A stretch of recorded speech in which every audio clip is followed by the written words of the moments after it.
ஆவியானவரே, நாங்கள் வரவேற்கிறோம் அப்பா. புதிய நாளுக்காய் உமக்கு நாங்கள் நன்றி செலுத்துகிறோம். வேண்டிய திரவியமும் எண்ணெயும் ஞானவான்களுடைய வாசஸ்தலத்தில் உண்டு. கர்த்தர் கொடுத்த நல்ல வார்த்தைகளுக்காய் கர்த்தருக்கு நன்றி செலுத்துவோமாக. கர்த்தருக்கு பயப்படுதலே ஞானத்தின் ஆரம்பம். கிறிஸ்துக்குள் பிரியமானவர்களே, ஆண்டவராகிய இயேசு கிறிஸ்து இந்த நாளிலும் ஒவ்வொரு குடும்பத்திற்கு வேண்டிய திரவியமும் எண்ணெயும் ஆசீர்வாதத்தையும் நம் குடும்பத்திற்குள்ளாய் தந்திருக்கிறார். ஞானம் உள்ளவன் தேவன் கொடுத்த ஆசீர்வாதங்களை மதித்து அதை பாதுகாத்து கொள்கிறானாம். ஞானவான் என்று சொல்வது கர்த்தருக்கு பயந்து இருக்கும் பொழுது கர்த்தர் நமக்கு கொடுத்த உலகத்தின் ஆசீர்வாதங்கள், பூமிக்குரிய ஆசீர்வாதங்கள், பரலோகத்தின் ஆசீர்வாதங்கள், ஆவிக்குரிய ஆசீர்வாதங்களை நாம் பொக்கிஷமாய் காத்து பாதுகாத்து கொள்ள வேண்டும். வீணாக செலவழிக்காதபடிக்கு, வீணாக அதை அசட்டியாய் செய்து விடாதபடிக்கு ஜாக்கிரதையாய் இருந்து எப்பொழுதும் அதை பாதுகாக்க வேண்டும்.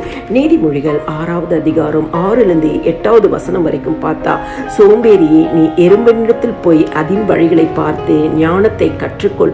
அதற்கு பிரபுவும் தலைவனும் அதிகாரியும் இல்லாதிருந்தும் கோடை காலத்தில் தனக்கு ஆகாரத்தை சம்பாதித்து அறுப்பு காலத்தில் தனக்கு தானியத்தை சேர்த்து வைக்குமாம்.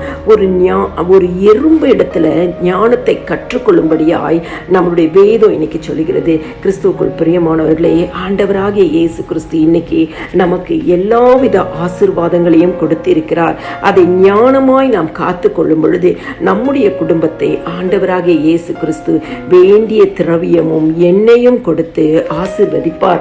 நீதிமொழிகள் 3வது அதிகாரத்தில் நம்ம பார்த்தோம் என்று சொன்னால், நீதிமான்களுடைய வாசஸ்தலத்தையோ அவர் ஆசீர்வதிக்கிறாராம். ஆண்டவர் இன்னைக்கு நம்ம குடும்பத்தை ஆசீர்வதிக்கிற தேவன், வேண்டிய திரவியமும் எண்ணெயும் கொடுத்து ஆசீர்வதிக்கிற தேவன்.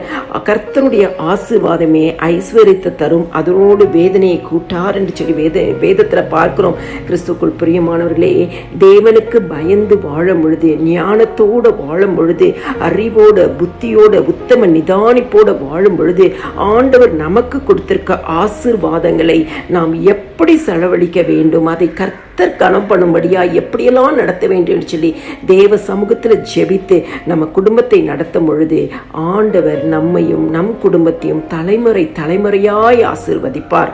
எல்லா துதியும் கனமும் மகிமையும் ஸ்தோத்திரமும் என் ஆண்டவராகிய இயேசு கிறிஸ்து ஒருவருக்கே செலுத்துகிறேன். ஆமேன்.